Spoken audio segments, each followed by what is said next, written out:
আসসালামু আলাইকুম রহমতুল্লাহ নাহমাদুহু ওয়া নুসাল্লি আলা রাসূলিহিল কারীম আম্মা বা'দু ফাআউযু বিল্লাহি মিনাশ শাইতানির রাজীম বিসমিল্লাহির রহমানির রহিম লা ইয়ানালাল্লাহু লুহুমুহা ওয়ালা দিমাউহা ওয়ালাকিন ইয়ানালুহুত তাকওয়া মিনকুম সাদাকাল্লাহুল আযীম আল্লাহুম্মা সাল্লি আলা মুহাম্মাদ ওয়া আলা আলি মুহাম্মাদ কামা সাল্লাইতা আলা ইব্রাহিম ওয়া আলা আলি ইব্রাহিম ইন্নাকা হামিদুম মাজিদ اللهم بارك على محمد وعلى آل محمد كما باركت على إبراهيم وعلى آل إبراهيم إنك حميد مجيد। কাছে দূরে যে যেখান থেকে আজকের এই লাইভ প্রোগ্রামটিতে আপনারা যুক্ত হয়েছেন, যারা দেখছেন এবং শুনছেন এবং যারা পরবর্তীতে লাইভ প্রোগ্রামটিতে যুক্ত হবেন, আপনাদের সবাইকে জানাচ্ছি আন্তরিক শুভেচ্ছা এবং অভিনন্দন। আহলান ওয়া সাহলান ওয়া মারহাবান বিকুম ফি হাযাল লিকা আত-তাইয়িব আল মুবারাক। আশা করছি আল্লাহ তাআলার অশেষ মেহেরবানিতে আপনারা সবাই ভালো আছেন, সুস্থ আছেন। কামনা করি এবং দোয়া করি আল্লাহ তাআলা আপনাদেরকে ভালো রাখুক, সুস্থ রাখুক, সব ধরনের বিপদ থেকে আল্লাহ তাআলা আপনাদেরকে সেফ রাখুক, নিরাপদে রাখুক। শুরুতে আমরা আল্লাহ রাব্বুল ইজ্জা ওয়াল জালালের দরবারে শুকরিয়া জানাই যে আল্লাহ তাআলা আজকে আমাদেরকে লাইভটি শুরু করবার তৌফিক এনায়েত করেছেন, এবং রব্বুল ইজ্জা ওয়াল জালালের দরবারে অসংখ্য শুকরিয়া জানাচ্ছি এজন্য যে আল্লাহ তাআলা আমাদেরকে যুল হিজ্জাহ জিলহজ মাসে উপনীত হওয়ার তৌফিক এনায়েত করেছেন। আমরা আজকে মালয়েশিয়াতে অলরেডি জিলহজ শুরু করে ফেলেছি, এবং আমরা জানি যে এই জিলহজের প্রথম দশক মানে প্রথম 10টি দিন খুবই গুরুত্বপূর্ণ 10টি দিন। আল্লাহ তাআলার কাছে খুবই পছন্দনীয় এই 10 দিনের আমলগুলো, এমনকি জেহাদের চাইতেও বেশি হাদিসে এসেছে। এবং কালামুল্লাহ মাজিদে আল কোরআন আল কারিমে আল্লাহ তাআলা এই জিলহজের প্রথম 10 দিনের শপথ করেছেন। এই 10 দিনের এবাদত আল্লাহ তাআলার কাছে এত বেশি পছন্দনীয় হওয়ার কারণ হচ্ছে এই 10 দিনে আল্লাহ তাআলা উম্মাহাতুল ইবাদাত অর্থাৎ যত মৌলিক এবাদত আছে সবগুলো মৌলিক এবাদতের একটা সমন্বয় করেছেন জিলহজ মাসের এই প্রথম 10 দিনে, যেটা বছরের অন্য কোনো সময় কিন্তু পাওয়া যায় না। কারণ এই 10 দিনের ভেতরে সালাত আছে, নফল সিয়াম আছে, সাদাকা আছে, কুরবানি আছে, হজের প্রসঙ্গটা আছে, যেটা বছরের অন্য কখনো এরকম উম্মাহাতুল ইবাদত অর্থাৎ যত মৌলিক আবাদত আছে সব মৌলিক আবাদতের কম্বিনেশন সমন্বয় বছরের কোনো সময় কিন্তু আসলে হয় না, যেটা হয়ে থাকে জিলহজ মাসের প্রথম এই 10 দিনের ভেতর। এজন্য এই 10 দিনের ইবাদত আল্লাহ তাআলার কাছে অত্যন্ত বেশি প্রিয়। এজন্য আল্লাহ রাসূল সাল্লাল্লাহু আলাইহি ওয়াসাল্লাম এই 10 দিনে যাতে আমরা বেশি বেশি নফল ইবাদত করি আমাদেরকে উৎসাহিত করেছেন। পাশাপাশি আমরা যেন বেশি বেশি তাহমিদ, তাহলিল, তাকবীর দিয়ে এই 10টি দিনকে মুখরিত করে রাখি, এজন্য তিনি আমাদেরকে আদেশ করেছেন। এজন্য এই 10টি দিনে আমরা যেন বেশি বেশি সুবহানাল্লাহ ওয়ালহামদুলিল্লাহ লা ইলাহা ইল্লাল্লাহু আল্লাহু আকবার এই আজকারগুলো যেন আমরা বেশি বেশি পড়ি। এবং আরাফাতের সিয়ামের ব্যাপারে আল্লাহ রাসূল সাল্লাল্লাহু আলাইহি ওয়াসাল্লাম আশা করেছেন যে 9 জিলহজের যে নফল সিয়ামটি অর্থাৎ আরাফার রোজা, এই আরাফার রোজা যে ব্যক্তি রাখবে আল্লাহ রাসূল সাল্লাল্লাহু আলাইহি ওয়াসাল্লাম বলেন যে আমি প্রত্যাশা করি এই সিয়ামের বদৌলতে বিগত একটি বছরের এবং সামনের একটি বছরের যত পাপ হবে এই পাপগুলোকে আল্লাহ তাআলা আমাদের জন্য ক্ষমা করে দিবেন। এবং জিলহজের 9 তারিখ ফজর থেকে কিন্তু আমাদেরকে ওয়াজিব তাকবীর পাঠ করতে হয়। আমরা জানি সেটা শুরু হয় আরাফার দিন ফজর থেকে। 9 তারিখ ফজর থেকে শুরু করে 13 তারিখ আসর পর্যন্ত এই তাকবীরগুলো প্রত্যেক সালাতের পরে পড়া আমাদের জন্য আবশ্যক। আমরা যেন এই নফল আজকারগুলো, এই নফল তাকবীরগুলো যাতে আমরা বেশি বেশি করে দেই। এবং যারা কুরবানি করার জন্য ইচ্ছা পোষণ করেছেন তারা যেন এই 10 দিনের আগেই তাদের মাথার চুল এবং নখ কেটে পরিচ্ছন্ন হয়ে যান, এবং জিলহজের এই 10 দিনে তারা যাতে মাথার চুল না কাটে এবং হাতের নখ না কাটে, এই মর্মে আল্লাহ রাসূল সাল্লাল্লাহু আলাইহি ওয়াসাল্লাম আমাদেরকে গাইডলাইন দিয়েছেন। সব মিলে আল্লাহ তাআলার কাছে এই 10টি দিনের ইবাদত খুবই প্রিয়, এমনকি হাদিসে এসেছে যেটা আমরা বললাম যে জেহাদের চাইতেও বেশি প্রিয়। এজন্য এই সুবর্ণ সুযোগটুকুন যেন আমরা কখনোই মিস না করি। তাই আমাদের সাধ্যমতো আমরা যেন বেশি বেশি নফল ইবাদত করি। আমরা যেন সুযোগ হলে পুরো 10 দিন ব্যাপী আমরা চাইলে নফল সিয়াম রাখতে পারি, আমরা বেশি বেশি কোরআন তেলাওয়াত করতে পারি, বিশেষ করে তাহমিদ, তাহলিল এবং তাকবীর, আলহামদুলিল্লাহ লা ইলাহা ইল্লাল্লাহ আল্লাহু আকবার এই জিকিরগুলো, এই আজকারগুলো পড়ে পড়ে যেন আমরা এই 10টি দিনকে মুখরিত রাখি। আল্লাহ তাআলা জিলহজ মাসের যে মাহাত্ম্য এবং বারাকা তিনি আমাদের জন্য দিয়েছেন, এগুলো যেন আমরা বেশি বেশি হাসিল করতে পারি। আমিন ইয়া রাব্বাল আলামিন। সম্মানিত দর্শক ও শ্রোতাবৃন্দ, ইতিমধ্যে আমাদের এই লাইভ প্রোগ্রামটিতে প্রায় 24,000 দিনী ভাই বোন যুক্ত হয়েছেন। আপনারা একটু দেরি করে যারা যুক্ত হয়েছেন তাদেরকে আবারও আন্তরিক শুভেচ্ছা জানাই। আবদুল্লাল রোমান রোজ টিভি চ্যানেল 24 থেকে শুভেচ্ছা জানিয়েছে। আমরা শুনেছি যে রোমান অসুস্থ, আল্লাহ তাআলা রোমানকে সুস্থ করে দিক, আমরা দোয়া করি। এবং আজকের লাইভের যে ঘোষণাটি আমরা দিয়েছিলাম, সেখানে অনেক দিনই ভাই বোনেরা, বাংলাদেশের একজন প্রথিত যশা ইসলামী সঙ্গীত শিল্পী মশিউর রহমান ভাই, ওনার করোনা পজিটিভ রিপোর্ট এসেছে। সবাই ওনার জন্য দোয়া চেয়েছেন। আসলে মানুষ তার চমৎকার চমৎকার ইসলামী সঙ্গীতের মধ্য দিয়ে যে শ্রোতাদের হৃদয়ে বেঁচে থাকে, এটার একটা প্রমাণ। আমাদের মশিউর ভাই অসাধারণ দরাজ গলায় খুব চমৎকার ইসলামী সঙ্গীত পরিবেশন করেন। আমি নিজেও তার ইসলামী সঙ্গীতগুলো খুব পছন্দ করি। সবাই ওনার জন্য দোয়া চেয়েছেন। তো আজকের এই লাইভের শুরুতেই আমি আমাদের সকলের প্রিয় শিল্পী মশিউর রহমান ভাইয়ের জন্য দোয়া করি, আল্লাহ তাআলা আমাদের প্রিয় ভাইকে দ্রুত শিফায়ে কামেলা আজলা নসিব করুক। যারাই পৃথিবীর যে প্রান্ত থেকে এই ভয়াবহ করোনা মহামারীতে আক্রান্ত হয়ে অসুস্থ অবস্থায় আছেন, আমরা সবার জন্য দোয়া করি, আল্লাহ তাআলা সবাইকে খুব দ্রুত শিফায়ে কামেলা নসিব করুক। সম্মানিত শুধুই আমি রিকোয়েস্ট করব আপনারা এই লাইভটি শেয়ার করে দিবেন, যাতে করে আপনাদের অন্যান্য ফেসবুক বন্ধুরা আজকের লাইভের এই আলোচনাটি থেকে উপকৃত হতে পারে। আমরা আজকে কুরবানি নিয়ে কিছু কথা শেয়ার করবার চেষ্টা করব ইনশাআল্লাহ। কুরবানির প্রসঙ্গটা আসলেই আমাদের স্মৃতির মানসপটে আমাদের ইব্রাহিম আলাইহিসসালাম এবং ইসমাঈল আলাইহিসসালামের যে কুরবানি, ওনাদের যে আত্মত্যাগ, এই দৃশ্যপটটি কিন্তু আমাদের চোখের সামনে ভেসে ওঠে। আমরা জানি যে ইব্রাহিম আলাইহিসসালাম আল্লাহ তাআলা সন্তুষ্টির জন্য স্বীয় পুত্র ইসমাঈল আলাইহিসসালামকে কুরবানি করতে চেয়েছিলেন, এবং সেই প্রসঙ্গ থেকেই কিন্তু আমরা প্রতি বছর জিলহজের 10 তারিখে কুরবানি করে থাকি। এবং এই দৃশ্যটি আল্লাহ তাআলার কাছে এতই ভালো লেগেছিল, এই আত্মত্যাগের দৃশ্যকে আল্লাহ তাআলা স্মরণীয় করে রাখবার জন্য কিয়ামত পর্যন্ত সব বিশ্বাসীদের জন্য এই জিলহজের একই টাইমে, জিলহজের 10 তারিখে কুরবানি করাটাকে আল্লাহ তাআলা আমাদের উপর অবধারিত করে দিয়েছেন। এই বিষয়টি সূরাতুস সাফফাতের 105 নম্বর আয়াতে আল্লাহ তাআলা এভাবে ইরশাদ করছেন, ফালাম্মা বালাগা মাআহু সা'য়া ক্বালা ইয়া বুনাইয়া ইন্নী আরা ফিল মানামি আন্নী আযবাহুক ফানজুর মাযা তারা। অর্থাৎ ইসমাঈল আলাইহিস সালাম যখন একটু বড় হলেন, বাবার সাথে হাঁটতে পারেন, দৌড়াদৌড়ি করতে পারেন, ঠিক তখন ইব্রাহিম আলাইহিস সালাম স্বপ্নে দেখলেন যে তিনি ইসমাঈল আলাইহিস সালামকে কুরবানি করছেন, এবং স্বপ্ন দেখেই তিনি সরাসরি ছেলের সাথে কনসালটেশনে গেলেন, পরামর্শ করলেন যে বাবা, আমি তো স্বপ্নে দেখেছি যে আমি তোমাকে কুরবানি করছি, ফানজুর মাযা তারা, what do you think about it, what's your opinion about it, তোমার মতামত কি সেটা তুমি আমাকে বলো।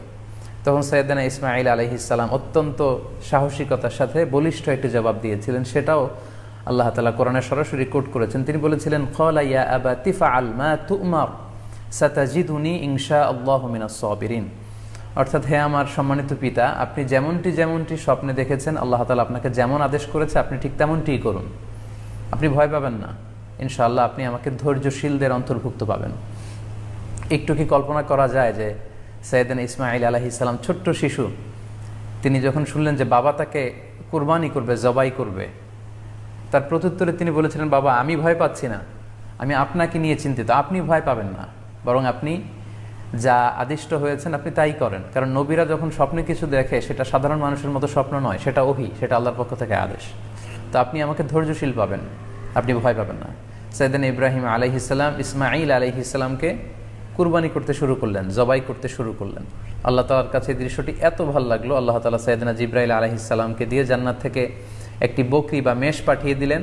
সাইয়েদনা ইসমাঈল আলাইহিস সালামকে ছুরির নিচ থেকে সরিয়ে ফেলা হলো, আর সেখানে ইসমাঈল আলাইহিস সালামের পরিবর্তে একটি জান্নাত থেকে আনা বকরি বা ছাগলকে সেখানে কুরবানি করা হলো। আল্লাহ তাআলা বললেন, কদ সাদ্দাকতা রুইয়া, ইব্রাহিম তুমি তো তোমার স্বপ্নকে সত্যায়ন করেছো, বাস্তবে রূপান্তরিত করেছো, তুমি তো এই কঠিন পরীক্ষায় সফলতার সাথে উত্তীর্ণ হয়েছ।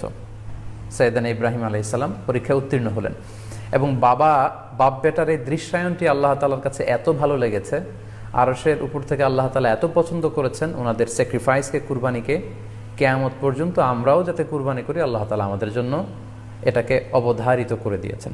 সম্মানিত, শুধু এখানে আমাদের জন্য সবচেয়ে বড় যে শিক্ষণীয় বিষয়, সেটি হচ্ছে সাইয়েদনা ইব্রাহিম আলাইহিস সালামের ঔরসে যখন ইসমাইল আলাইহিসসালাম আসে, তখন তাফসির এসেছে ইব্রাহিম আলাইহিসসালামের বয়স ছিল 86 বছর। Could you imagine that?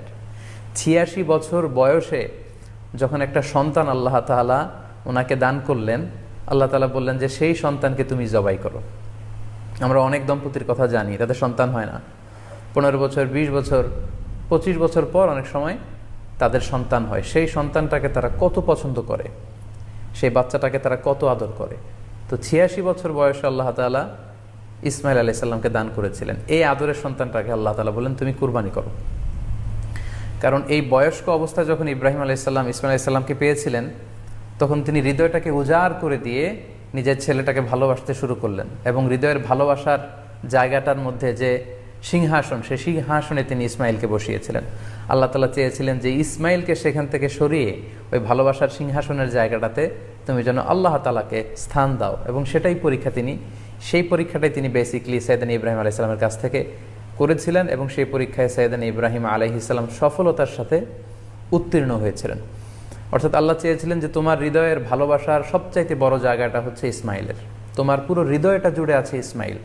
আমি চাই তুমি আমার সন্তুষ্টির জন্য এই ইসমাইলকে বিলিয়ে দাও, এই ইসমাইলকে কুরবানি করে দাও। সম্মানিত শুধু এই স্টোরিটা থেকে আমাদের জন্য শিক্ষা হচ্ছে যে সাইয়েদনা ইব্রাহিম আলাইহিস সালামের হৃদয়ের সবচাইতে পছন্দনীয় বিষয়টা ছিল ইসমাইল। তিনি ইসমাইল আলাইহিস সালামকে, নিজের ছেলেকে বেশি পছন্দ করতেন। ইব্রাহিম আলাইহিস সালামের হৃদয়ে যেমনি ইসমাইল ছিল, আমাদের প্রত্যেকের হৃদয়ে কিন্তু এরকম এক একটা ইসমাইল আছে, কল্পিত ইসমাইল, রূপক ইসমাইল। আমাদের কারো হৃদয়ের ইসমাইল হচ্ছে আমাদের টাকা পয়সা, আমাদের কারো হৃদয়ের ইসমাইল হচ্ছে আমার ব্যাংক ব্যালেন্স, আমাদের কারো হৃদয়ের ইসমাইল হচ্ছে আমার দামি গাড়ি, আমাদের কারো হৃদয়ের ইসমাইল হচ্ছে আমার দামি গাড়ি, আমাদের কারো হৃদয়ের ইসমাইল হচ্ছে আমাদের যশ, খ্যাতি, আমাদের ক্ষমতা, প্রতিপত্তি, এগুলো। আল্লাহ তাআলা চান আমাদের প্রত্যেকের যার যার হৃদয়ের ইসমাইল যেটা, সেটাকে আমরা আল্লাহ তাআলার সন্তুষ্টির জন্য উৎসর্গ করতে পারবো কিনা, আল্লাহ তাআলার খুশির জন্য, সেরেফ শুধুমাত্র আল্লাহ তাআলার জন্য আমার হৃদয়ের ইসমাইলটাকে আমি স্যাক্রিফাইস করতে পারবো কিনা। এই শিক্ষাটা দেওয়ার জন্যই বেসিক্যালি আল্লাহ তাআলা এই কুরবানিকে আমাদের জন্য প্রেসক্রাইব করেছেন।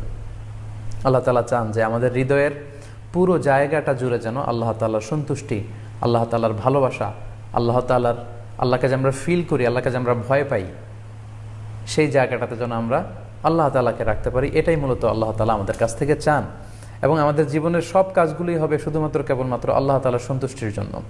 এজন্য বিশ্বনবী সাল্লাল্লাহু আলাইহি ওয়াসাল্লামকে কিন্তু আল্লাহ রাব্বুল আলামিন শিখিয়ে দিয়েছেন যে কুল ইন্না সলাতি ওয়া নুসুকি ওয়া মাহইয়ায়া ওয়া মামাতি লিল্লাহি রাব্বিল আলামিন। হে নবী, আপনি বলুন যে আমার নামাজ, আমার কুরবানি, আমার জীবন, আমার মরণ সবটাই তো আল্লাহর জন্য। তাই আমাদের হৃদয়ে যদি আমরা আল্লাহকে স্থান দিতে পারি, আমাদের সব কিছু, সাইয়েদনা ইব্রাহিম আলাইহিস সালাম যেমনি নিজের প্রিয় পুত্র সন্তানকে কুরবানি করেছিলেন, ঠিক তেমনিভাবে আমাদের হৃদয়ের ইসমাইলটাকেও যদি আমরা আল্লাহর সন্তুষ্টির জন্য স্যাক্রিফাইস করতে পারি, কুরবানি করতে পারি, তাহলেই কিন্তু এই কুরবানির শিক্ষাটা আমাদের জন্য বাস্তবায়িত হবে বা সফল হবে। এবং এই শিক্ষাটা দেওয়ার জন্য আল্লাহ তাআলা এই কুরবানির বিধানকে আমাদের জন্য জারি করেছেন, যে আমাদের হৃদয়ে শুধু আল্লাহ তাআলার ভয় থাকবে। এবং এই যে আমরা কুরবানি করবে, কুরবানির রক্ত, গোশত, চামড়া কোনোটাই কিন্তু আল্লাহ তাআলার কাছে পৌঁছে না, পৌঁছে হচ্ছে আমাদের হৃদয়ের ভয়, তাকওয়াটা আল্লাহ তাআলার কাছে পৌঁছে। সূরাতুল হাজ্জের 37 নম্বর আয়াতে আল্লাহ বলছেন, লা ইয়ানালাল্লাহা লুহুমুহা ওয়ালা দিমাউহা ওয়ালাকি ইয়ানালুহুত তাকওয়া মিনকুম। এই কুরবানির রক্ত, কুরবানির গোশত, এগুলো তো আল্লাহর কাছে পৌঁছে না, আল্লাহর কাছে পৌঁছে হচ্ছে তোমাদের তাকওয়া। আমরা কতটা ইখলাসের সাথে, কতটা আন্তরিকতার সাথে, কতটা আনুগত্যের সাথে আমাদের সম্পদ, আমাদের নিজেদেরকে আমরা আল্লাহর কাছে সোপর্দ করতে পেরেছি, আমরা কতটা আল্লাহর সমর্পিত বান্দা হতে পেরেছি, এটাই হচ্ছে এই কুরবানির শিক্ষা, যেটা সাইয়েদনা ইব্রাহিম আলাইহিস সালাম গোটা বিশ্ববাসীর জন্য নিদর্শন এই ঘটনার মধ্য দিয়ে কিন্তু আমাদের জন্য রেখে গিয়েছেন। তাই আমরা এই কুরবানির মধ্য দিয়ে এটা যেন ফিল করি যে আমাদের সবটুকু আমরা আল্লাহর জন্য বিলিয়ে দিতে প্রস্তুত আছি।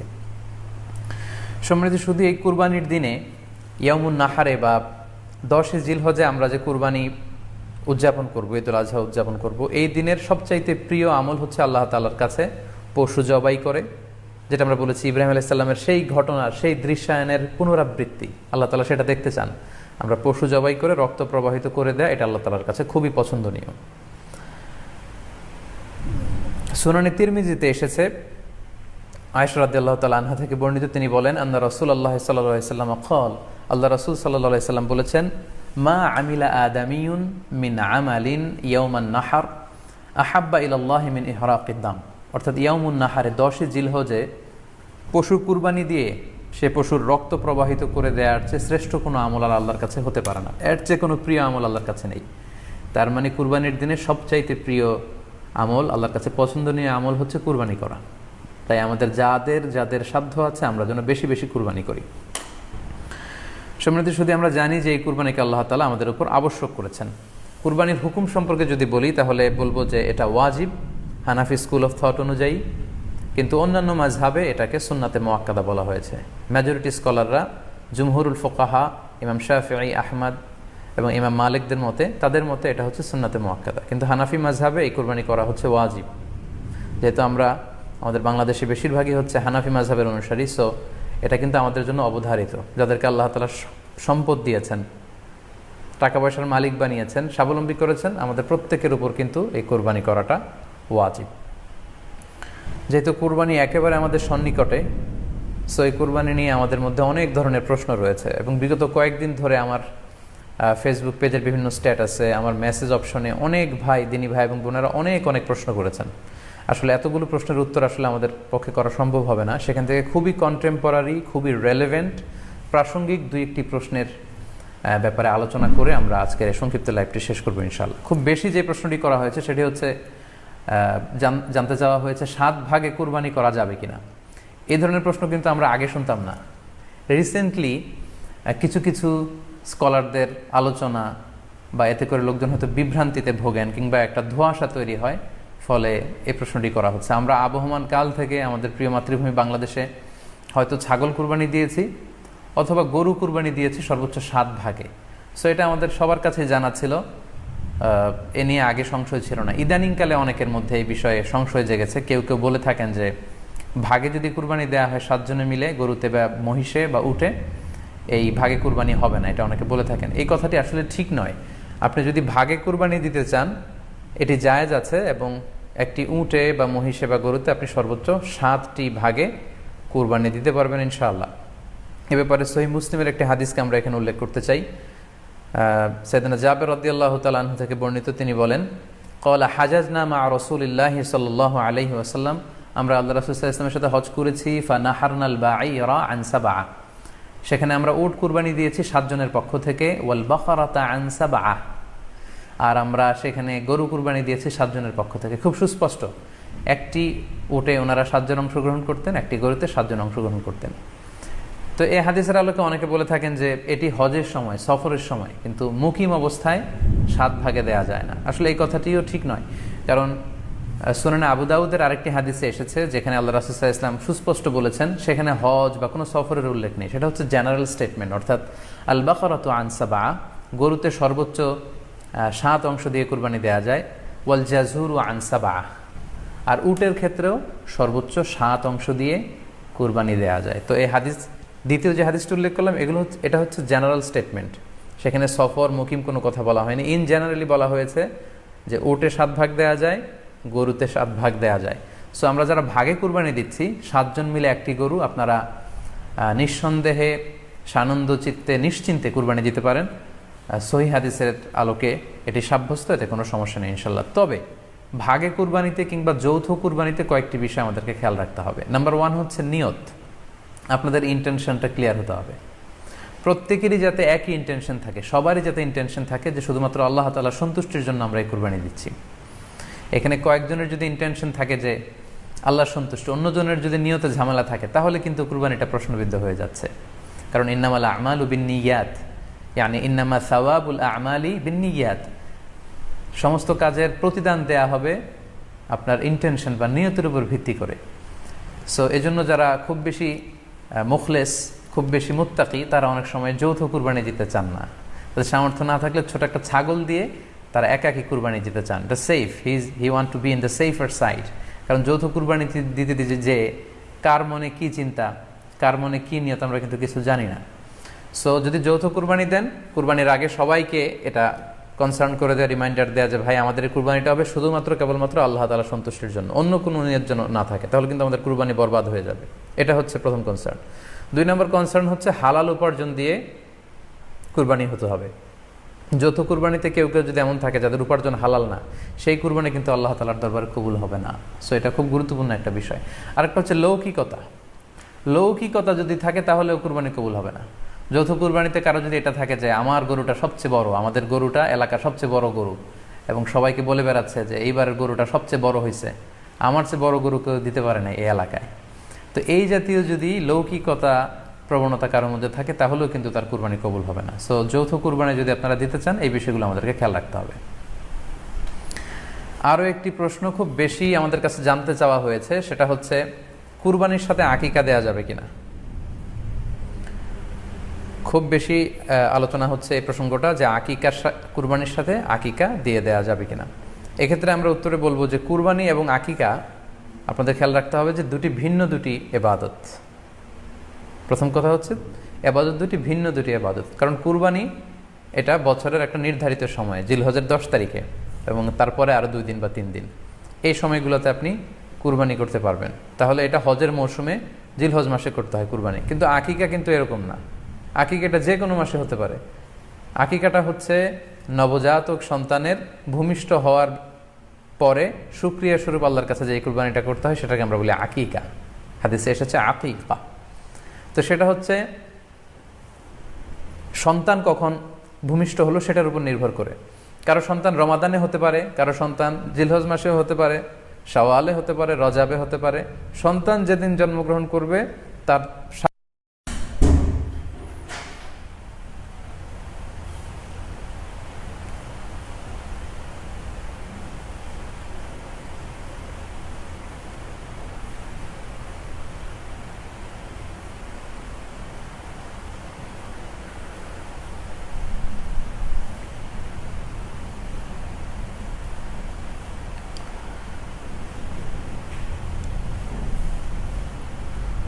আসসালামু আলাইকুম রহমতুল্লাহ।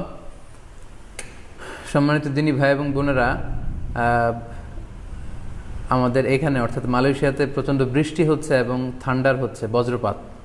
সো বজ্রপাতের কারণে আমাদের ইলেকট্রিসিটি ডিসকানেক্টেড হয়েছিল, আমাদের ইন্টারনেট একটু ডিসকানেক্টেড হয়েছিল, ফলে আমরা আসলে বিচ্ছিন্ন হয়ে গিয়েছি আপনাদের থেকে। আমরা আবার কানেক্ট করার চেষ্টা করছি, আশা করছি এখন আপনারা শুনতে পাচ্ছেন এবং আবার নতুন করে অন্যান্যরা জয়েন করেছেন। আমাদের এখানে খুব বৃষ্টি হচ্ছে, অনেকে লিখছেন যে কি হয়েছে, হোয়াট হ্যাপেন্ড। এখানে প্রচণ্ড বৃষ্টি হচ্ছে এবং বজ্রপাত হচ্ছে। তো বজ্রপাতের কারণে ইলেকট্রিসিটি বন্ধ হয়ে গিয়েছিল এবং ইন্টারনেট ডিসকানেক্টেড হওয়ার কারণে আমরা আপনাদের থেকে বিচ্ছিন্ন হয়ে গিয়েছিলাম। আবার আমরা শুরু করেছি। জি, আলহামদুলিল্লাহ, আবার নতুন করে আপনারা যুক্ত হচ্ছেন, আপনাদেরকে শুকরিয়া। সম্মানিত সুধী, আমরা খুব চমৎকার একটি বিষয় নিয়ে কথা বলছিলাম যে আকিকা, কুরবানির সাথে আকিকা দেয়া যাবে কিনা। সেখানে আমরা বলছিলাম যে আসলে দুটি ভিন্ন ইবাদত। কুরবানি হচ্ছে জিলহজের 10 তারিখে আমরা কুরবানি করে থাকি, আর আকিকা হচ্ছে বাচ্চা যেদিন জন্মগ্রহণ করবে, সন্তান ভূমিষ্ঠ হওয়ার 7 দিন পরে। তাহলে ভিন্ন দুইটা ইবাদত, দুই সময়ের ইবাদত। নাম্বার 2, আকিকার ক্ষেত্রে আল্লাহ রাসূল সাল্লাল্লাহু আলাইহি ওয়াসাল্লাম বলেছে আনিল গুলামি শাতান ওয়া আনিল জারিয়াতি শাত, অর্থাৎ ছেলে হলে 2টি ছাগল দিয়ে আকিকা করো, এবং যদি মেয়ে হয় তাহলে 1টি ছাগল দিয়ে আকিকা করো। তো সেক্ষেত্রে কুরবানিতে কিন্তু এরকম বিধান নেই। কুরবানিতে কিন্তু 1টি ছাগল দিয়ে আপনি কুরবানি করলে কুরবানি হয়ে যাচ্ছে, সেখানে 2টি ছাগল দেওয়া লাগবে এমন কোনো কথা নেই। তো এভাবে আমরা বুঝতে পারতেছি, খুবই স্পষ্টত কমন সেন্স খাটালেও আমরা বুঝতে পারতেছি, এবং আল্লাহ রাসূল সাল্লাল্লাহু আলাইহি ওয়াসাল্লামের ভাষ্যগুলো অনুসারে আমরা বুঝতে পারছি দুইটা 2 ধরনের ইবাদত। যদিও এই 2 ইবাদতে কিছুটা মিল আছে, কিন্তু দুইটা 2 সময়ের ইবাদত, দুইটা আলাদা, দুটি উপলক্ষ, দুইটার আলাদা নির্ধারিত সময় রয়েছে।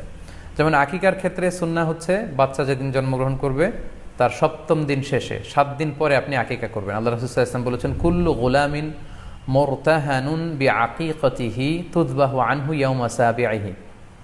প্রত্যেক সন্তানের আকিকা দিতে হয় তার 7ম দিনে, ওয়া ইউহলাকু ওয়া ইউসাম্মা, এবং 7ম দিনে মাথার চুল ফেলে দিতে হয়, তার সুন্দর একটি নাম রাখতে হয়। তাহলে আকিকার বিধান হচ্ছে সম্মানিত সুধী সন্তান জন্মগ্রহণ করার 7 দিন পরে।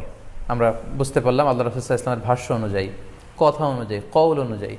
এবার যদি আমরা আল্লাহ রাসূল সাল্লাল্লাহু আলাইহি ওয়াসাল্লামের আমল দেখি, ওনার ব্যক্তিগত আমল কী ছিল, সেক্ষেত্রে আমরা সহিহ ইবনে হিব্বানের একটি হাদিস উল্লেখ করব, যেটিকে ইবনে হাজার আল আসকালানি উনি ওনার ফাথুল বারিতে সহি হিসেবে উল্লেখ করেছেন।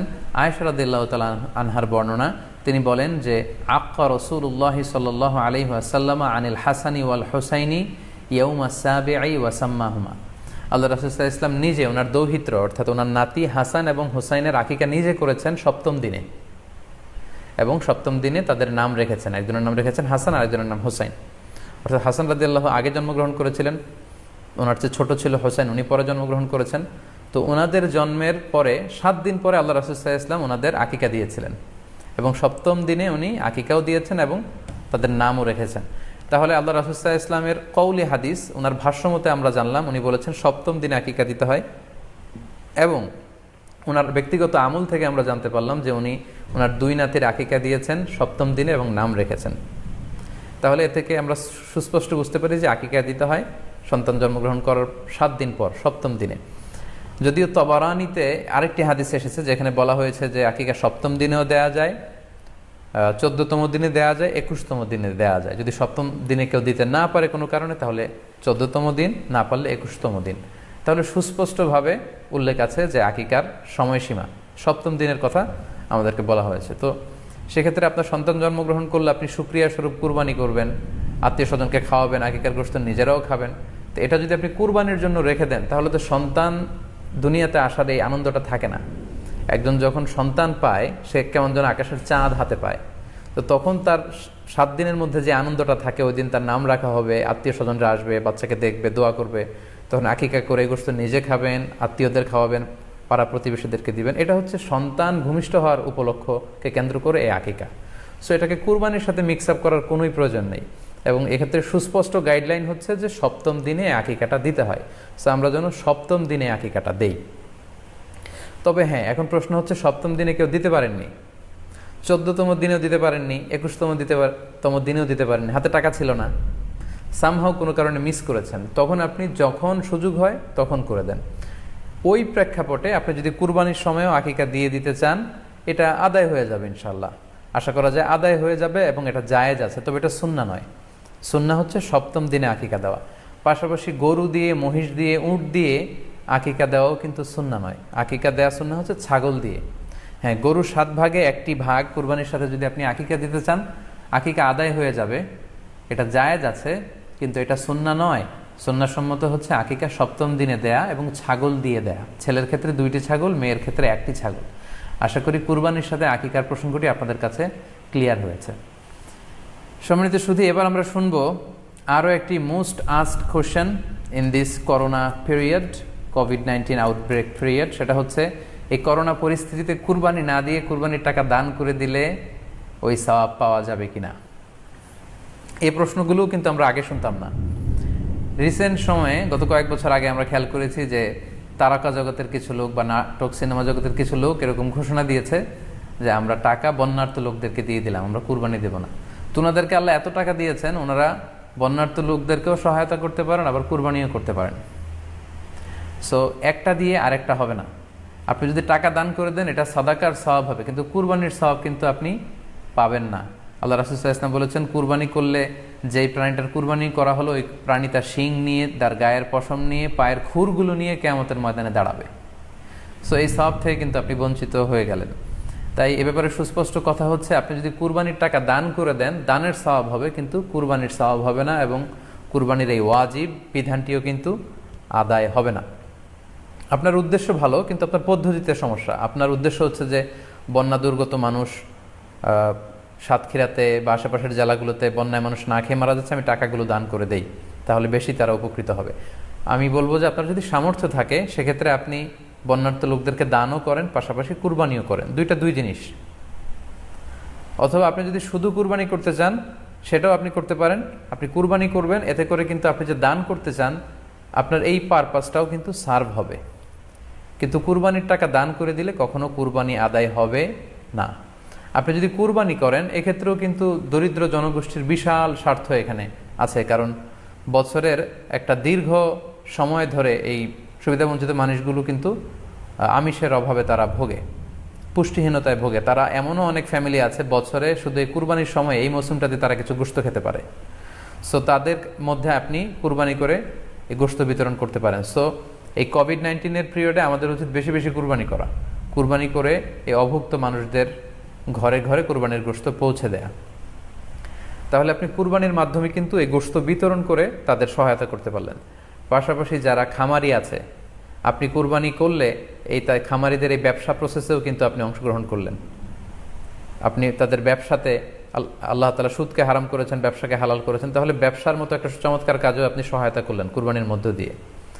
আরও একটা গুরুত্বপূর্ণ বিষয় হচ্ছে, আমাদের গ্রাম বাংলায় কিন্তু আমাদের অনেক গরিব লোকজন আছে বা মা বোনেরা আছে যারা সারা বছর ব্যাপী ছাগল পালে এই আশায় যে কুরবানির সময় ছাগলটাকে বিক্রি করবে, অথবা গরু পালে।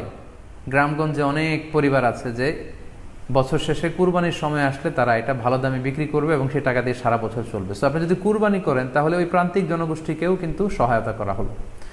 পাশাপাশি কুরবানির এই সময়গুলোতে হাজার হাজার কসাইদের একটা জীবিকার ব্যবস্থা হয়। তারা গরু জবাই করে, চামড়া খোলে, গোশত কাটে। তো এই কুরবানির দিনগুলোতে কিন্তু হাজার হাজার কসাইদের হালাল জীবিকার একটা ব্যবস্থা হয়। কসাইরা কিন্তু কোটিপতি হয় না। সো আপনি এই কুরবানির প্রসেসটাকে যদি আরও বেশি প্রমোট করেন তাহলে এই কসাইদেরও কিন্তু একটা রিজিকের ব্যবস্থা হচ্ছে। আরও ইন্টারেস্টিংলি, কুরবানির যে চামড়া, পশুর যে চামড়া, এই চামড়াগুলো কিন্তু ইয়াতিমের হক, গরিবদের হক। সো আপনি কুরবানির চামড়া বিক্রি যদি করে দেন, চামড়া চাইলে আপনি ব্যবহার করতে পারেন, অথবা বিক্রি করলে এটা কিন্তু ইয়াতিমখানাতে, মাদ্রাসাগুলোতে, অভাবী মানুষদেরকে এই দামটা কিন্তু দিয়ে দিতে হয়। ফলে কুরবানির এই চামড়া থেকে কিন্তু মাদ্রাসাগুলো বা ইয়াতিম ছাত্রছাত্রীরা উপকৃত হচ্ছে। তাহলে এখানে অনেক বিষয় জড়িত। যদিও বর্তমান সময়ে চামড়া শিল্প ধ্বংস করার একটা বিশাল পায়তারা চলছে, চামড়ার দাম পড়ে যাচ্ছে। তো আমরা যদি কুরবানি না দিই আমাদের চামড়া শিল্প হুমকির মুখে পড়বে। এবং এই যে হাজার হাজার মাদ্রাসা এবং এতিমখানা আছে যাদের একটা বড় ইনকামের বা আয়ের উৎস হচ্ছে কুরবানির সময় এই চামড়ার টাকা। সো মানে with all this discussion it seems that through sacrifice you can contribute more. আপনি যদি কুরবানি করেন এবং এটা যদি বেশি বেশি করেন তাহলে আপনি যে চাচ্ছেন অসহায় মানুষদেরকে সহায়তা করতে, এটা আরও বেশি বেশি করা হলো, বেশি বেশি করা হলো। তাদেরকে গোশত বিতরণ করে আপনি সহায়তা করলেন, খামারিদেরকে ব্যবসার ক্ষেত্রে সহযোগিতা করলেন, গ্রামের যে নারীরা ছাগল পাললো, গরু পাললো তাদের সহায়তা করলেন, কসাইদের হালাল জীবিকার জন্য সহযোগিতা করলেন, মাদ্রাসার ইয়াতিম ছাত্রদেরকে আপনি সহায়তা করলেন। সো আমি বলবো যে কখনো এই ভুল সিদ্ধান্ত নেবেন না যে কুরবানির টাকা আমি দান করে দেবো। না, আপনি কুরবানি করবেন, এতে আপনার কুরবানির ওয়াজিবও আদায় হবে, গরিবদেরকে সহযোগিতাও করা হবে। সেক্ষেত্রে যদি আপনি স্বাস্থ্য ঝুঁকি মনে করেন এই করোনা পরিস্থিতিতে, সেক্ষেত্রে আপনি সরাসরি হাটে যেতে না চাইলে অনলাইনে গরু ক্রয় করতে পারেন। গতকাল আমি কয়েকটি বিশ্বস্ত সংস্থা বা ফাউন্ডেশনের নাম উল্লেখ করেছি আমার পেজে, যারা এই কুরবানির সার্ভিসটা দিচ্ছে। তারা বিশ্বস্ত, আপনারা তাদের কাছে টাকা পাঠিয়ে আপনি কয় ভাগে কুরবানি দিচ্ছেন জানাতে পারেন, আপনার নাম্বার দিয়ে রাখতে পারেন। তারা কুরবানির দিন, কুরবানির শেষে আপনাকে SMS করে জানিয়ে দিবে যে আপনার কুরবানি হয়েছে, আপনার কুরবানি আদায় হয়ে গেল। অনেকে না বুঝে অনেক বিরূপ মন্তব্যও করেছেন গতকালের স্ট্যাটাসটিতে। আসলে যেই সংস্থাগুলোর কথা আমি উল্লেখ করেছি তাদের সাথে সরাসরি আমার কোনো সম্পৃক্ততা নেই, বরং এটা জনকল্যাণমূলক একটা কাজের অংশ হিসেবেই মূলত আমি অল্টারনেটিভ একটা সহজ পদ্ধতি, যারা হাটে যেতে চান না, গোশত বন্টন করা এবং করোনা পরিস্থিতির কারণে স্বাস্থ্য ঝুঁকি মনে করে যারা কুরবানি একেবারে দিতেই চাচ্ছেন না, তারা যেন এই ভুলটি না করেন, বরং অন্তত এই সংস্থাগুলোর কাছে টাকা পাঠিয়ে তারা যেন তাদের ওয়াজিব কুরবানির বিধানটি পালন করেন, এজন্যই মূলত এই স্ট্যাটাসটি দেওয়া হয়েছিল। আরও একটি সহজ পদ্ধতি আছে, সেটা হচ্ছে যারা শহুরে জীবনযাপন করছেন, শহরে আছেন, তারা চাইলে কিন্তু আপনার গ্রামের আত্মীয় স্বজনদের কাছে আপনার টাকা পাঠিয়ে দিয়ে কুরবানি আদায় করতে পারেন। টাকা পাঠিয়ে দিলে তারা আপনার পক্ষ থেকে ছাগল বা গরু কিনে কুরবানি করে তারা গোশত খেয়ে উপকৃত হলো, আশেপাশের গরিব আত্মীয় স্বজনদের মধ্যে বিতরণ করে এই কুরবানির প্রক্রিয়াটা আদায় হলো। এটাও খুব সহজে কিন্তু করা যেতে পারে। আর কুরবানির ক্ষেত্রে প্রতিনিধিত্ব জায়েজ আছে, অন বিহাফ অফ ইউ অন্য কেউ আপনার পক্ষ থেকে কুরবানি করতে পারবে, আপনি টাকা দিয়ে দিলেই হলো। আর যারা হাটে যে নিজে দেখে শুনে গরু ছাগল কিনে এনে নিজে কুরবানি করে সব ব্যবস্থাপনা করতে পারবেন, আয়োজন করতে পারবেন, সেটা সবচাইতে ভালো। সেটা তো নূরুন আলা নূর, এটা নিয়ে কোনো কথা নেই। তবে সেক্ষেত্রে এই করোনা পরিস্থিতিতে হাটে যাওয়া, কুরবানি করা, সেক্ষেত্রে পরিপূর্ণভাবে স্বাস্থ্যবিধি মেনে চলতে হবে এবং সর্বোচ্চ সতর্কতার পরিচয় আমাদেরকে দিতে হবে, যাতে করে এই কুরবানিকে কেন্দ্র করে এই রোগের এই মহামারী যাতে আরও বেশি করে আমাদের মাঝে ছড়িয়ে পড়ার কোনো সুযোগ না পায়। আশা করি কুরবানির টাকা দিয়ে দিলে কুরবানি আদায় হবে কিনা এই ব্যাপারটিও আপনারা বুঝতে পেরেছেন। এবার আমরা আসি, আরেকটি প্রশ্ন আমাদের কাছে খুব বেশি এসেছে, সেটা হচ্ছে কুরবানির পশু অনলাইনে ক্রয় করা যাবে কিনা। খুবই রেলেভেন্ট একটি কোশ্চেন, যেহেতু এখন অনেকেই হাটে যেতে চাচ্ছেন না করোনা পরিস্থিতির কারণে। অনলাইনে আমরা অনেক কেনাকাটা করি, ফলে অনলাইনে কুরবানির পশুটা ক্রয় করা যাবে কিনা, এটা হচ্ছে প্রশ্ন। এক্ষেত্রে উত্তর হচ্ছে জি, অন্যান্য জিনিস আপনি যেমনি অনলাইনে ক্রয় করেন সেগুলো যেমনি জায়েজ, অনুরূপভাবে অনলাইনে কুরবানির পশুও ক্রয় করা জায়েজ। বিভিন্ন ডেইরি ফার্ম আছে, অ্যাগ্রো ফার্ম আছে এবং বিভিন্ন গরু ছাগলের খামার আছে। তারা কিন্তু আমি দেখলাম যে বিক্রয়.com-এ না রকমারি.com-এ আমি দেখলাম যে তারা গরুর অ্যাড দিচ্ছে, গরুর ভিডিও সেখানে আপলোড করে দিচ্ছে, সেখানে তাদের ক্লায়েন্টরা সেটা দেখে তারা গরু ক্রয় করছে। যে এটা জায়েজ আছে ইনশাল্লাহ। আপনারা যদি স্বাস্থ্য ঝুঁকির কারণে গরুর হাটকে অ্যাভয়েড করতে চান, ওখানে যেতে না চান, আপনারা চাইলে অনলাইনে পশু ক্রয় করতে পারবেন। তবে সেক্ষেত্রে দুটি জিনিস আপনাকে নিশ্চিত হতে হবে, দুইটা জিনিস আপনাকে অনলাইনে পশু ক্রয় করার ক্ষেত্রে নিশ্চিত হতে হবে। প্রথম বিষয় হচ্ছে পশুটা দৈহিকভাবে ত্রুটিমুক্ত কিনা, এটা নিশ্চিত হতে হবে। অর্থাৎ পশুর বিস্তারিত অঙ্গ প্রত্যঙ্গের বর্ণনা আপনার জানা থাকা চাই। পশুটা সুস্থ আছে কিনা, বাহ্যিকভাবে সমস্ত ত্রুটিমুক্ত কিনা, এটা জানতে হবে। 2 নম্বর হচ্ছে পশুর বয়স সম্পর্কে আপনার জানতে হবে, কারণ যে কোনো বয়সের পশু দিয়ে কুরবানি করা যায় না, এটার একটা নির্ধারিত বয়স সীমা দেওয়া আছে শরিয়াতে, সেটা আপনাকে মেনটেন করতে হবে। প্রথম হচ্ছে সালিমাতুন মিনাল উয়ুবিজ যাহিরা, বাহ্যিক ত্রুটিমুক্ত হওয়া। যে কোনো পশু দিয়ে কিন্তু, অসুস্থ পশু দিয়ে কুরবানি করলে কিন্তু কুরবানি হবে না। এক্ষেত্রে আমরা সুনানে নাসাইর একটি হাদিস উল্লেখ করব। হাদিসটি সহিহ, বারা ইবনে আযিব রাদিয়াল্লাহু তাআলা আনহু বর্ণনা করেছেন। আল্লাহ রাসূল সাল্লাল্লাহু আলাইহি ওয়াসাল্লাম বলেছেন, লা ইয়াজুজু মিনাদ দাহায়া আল আওরাউল বাইয়িনু আওরুহা, এমন পশু দিয়ে কুরবানি হবে না যেই পশুটা সুস্পষ্টভাবে অন্ধ কানা কোনো পশু দিয়ে কুরবানি হবে না। ওয়াল আরজাউল বাইয়িনু আরাজুহা, খোড়া, কুরবানি যেখানে করা হবে ওই জায়গা পর্যন্ত হেঁটে যেতে পারছে না, মাঠ থেকে বাড়িতে আনা যাচ্ছে না, এরকম খোড়া প্রাণী দিয়ে কুরবানি করা যাবে না। ওয়াল মারিদাতুল বাইয়িনু মারাদুহা, খুব বেশি অসুস্থ, খুবই দুর্বল অসুস্থ প্রাণী দিয়ে কুরবানি করা যাবে না। ওয়াল আজফা উল্লাতি লা তুনকি, এবং এমন বয়স্ক বৃদ্ধ প্রাণী যে অতি বয়সের ভারে এটা নুজ্জ হয়ে গিয়েছে এবং এর হাড্ডির ভেতরে যে মজ্জা শুকিয়ে গিয়েছে, এরকম প্রাণী দিয়েও কিন্তু কুরবানি করা যাবে না। তাহলে সুনানে নাসাইয়ের এই সহিহ হাদিসটির মধ্য দিয়ে আমরা বুঝতে পারলাম যে অন্ধ প্রাণী দিয়ে কুরবানি করা যায় না, খোড়া প্রাণী দিয়ে করা যায় না, খুবই দুর্বল প্রাণী দিয়ে এবং খুব বয়স হয়েছে এরকম প্রাণী দিয়ে কিন্তু কুরবানি করা যাবে না। তারপর আমরা সুনানে তিরমিজির আরেকটি হাদিস এখানে উল্লেখ করব। এই হাদিসটিও হাসান পর্যায়ের হাদিস। বর্ণনাকারী হচ্ছেন আলী রাদিয়াল্লাহু তাআলা আনহু। তিনি বলেন, নাহা রাসূলুল্লাহ সাল্লাল্লাহু আলাইহি ওয়াসাল্লাম আইয়ুদহা বিআ'যাবিল করনি ওয়াল উযুন, অর্থাৎ আল্লাহ রাসূল সাল্লাল্লাহু আলাইহি ওয়াসাল্লাম শিং ভাঙা এবং কান কাটা এরকম প্রাণী দিয়ে কুরবানি করতে নিষেধ করেছেন। অর্থাৎ ব্রোকেন হর্নস অ্যান্ড ইয়ার্স, কোনো পশুর যদি শিং দুটো ভাঙা থাকে অথবা কান কাটা থাকে, এরকম প্রাণী দিয়ে কুরবানি করলে কুরবানি আদায় হবে না। পশুর কানের ব্যাপারে আরও সুস্পষ্ট হাদিস এসেছে সুনানে তিরমিজিতে, এটিও হাসান পর্যায়ের হাদিস। বর্ণনাকারী সাইয়েদনা আলী রাদিয়াল্লাহু তাআলা আনহু, তিনি বলেন যে নাহা রাসূলুল্লাহ সাল্লাল্লাহু আলাইহি ওয়াসাল্লাম আইয়ুদহা বিমুকাবালাহ আও মুদাবারাহ আও শারকা আও খারকা আও জাদআ, অর্থাৎ আল্লাহ রাসূল সাল্লাল্লাহু আলাইহি ওয়াসাল্লাম মুকাবালা মানে এমন প্রাণী যেই প্রাণীর কানের সামনের অংশ কাটা, এরকম প্রাণী দিয়ে কুরবানি করা যাবে না। আও মুদাবারা, এমন প্রাণী যে প্রাণীর কানের পেছনের অংশ কাটা, সেটা দিয়ে কুরবানি করা যাবে না। আও শারকা, অথবা কানের মাঝখানে কাটা, দুই দিক ঝুলে আছে, করা যাবে না। আও খারকা, অথবা কানের ভেতরে ছিদ্র, পশুর কানে যদি ছিদ্র থাকে, কেটে যে ছিদ্র হয়ে গিয়েছে, ড্রিলড হয়ে গিয়েছে, সেই প্রাণী দিয়ে কুরবানি করা যাবে না। আও জাদা, অথবা নাক কাটা, এরকম প্রাণী দিয়ে কুরবানি করা যাবে না। তাহলে আল্লাহ রাসূল সাল্লাল্লাহু আলাইহি ওয়াসাল্লামের ভাষ্যমতে এই প্রাণীগুলো দিয়ে কুরবানি করা যাবে না। ফলে আপনি অনলাইনে যদি পশু ক্রয় করতে চান, আপনার যে পশুটা ক্রয় করবেন এটা বাহ্যিকভাবে সুস্থ আছে কিনা, অঙ্গ প্রত্যঙ্গের বিস্তারিত বর্ণনা ভিডিওতে আপনাকে ক্রস চেক করে এবং বাড়িতে আনার পরে সেটাকে দেখে এই পারচেজটা আপনাকে নিশ্চিত করতে হবে। 2 নম্বর খেয়াল রাখবার বিষয় হচ্ছে পশুর বয়স। কুরবানির পশুর একটা নির্ধারিত বয়স সীমা আছে। সেক্ষেত্রে উটের জন্য 5 বছর হওয়া লাগবে কমপক্ষে, গরু বা মহিষের ক্ষেত্রে কমপক্ষে 2 বছর হতে হবে এবং ছাগলের ক্ষেত্রে কমপক্ষে 1 বছর হতে হবে। আবার বলছি, উট 5 বছর, গরু 2 বছর এবং ছাগল 1 বছর। তবে মেষ বা ভেড়া, দুম্বা এগুলো যদি 6 মাসের হয়, দেখতে যদি মোটা সোটা হয়, 1 বছরের মতো মনে হয়, তাহলে সেগুলো দিয়েও কুরবানি করা যাবে। সেক্ষেত্রে পশুর যে দাঁত আছে, নিচের পাটের যে পশুর দাঁত, এই দাঁতগুলোর পাশে দুইটা ধারালো দাঁত থাকে, এগুলো উঠেছে কিনা এগুলো দেখে দেখে আপনারা পশুর বয়সকে নির্ণয় করতে পারবেন। তাহলে অনলাইনে ক্রয়ের ক্ষেত্রে আমাদের উত্তর হচ্ছে যে অনলাইনে আপনি পশু ক্রয় করতে পারবেন। সেক্ষেত্রে আপনাকে দুটি বিষয়ে খুব খেয়াল রাখতে হবে। এক হচ্ছে পশুর অঙ্গ প্রত্যঙ্গ ঠিক আছে কিনা, বাহ্যিকভাবে সব ধরনের ত্রুটিমুক্ত কিনা। 2 নম্বর হচ্ছে পশুর বয়স। এই দুটি জিনিস যদি আপনি এনশিওর করেন, আপনি অনলাইনে পশু ক্রয় করে সেটা দিয়ে কুরবানি করলে কুরবানি হয়ে যাবে ইনশাল্লাহ, কোনো সমস্যা নেই। আরও একটি প্রশ্ন আমাদের কাছে খুব বেশি এসেছে, সেটা হচ্ছে কুরবানি কি পুরো পরিবারের পক্ষ থেকে একজন দিতে হবে নাকি সামর্থ্যবান প্রত্যেকের দিতে হবে?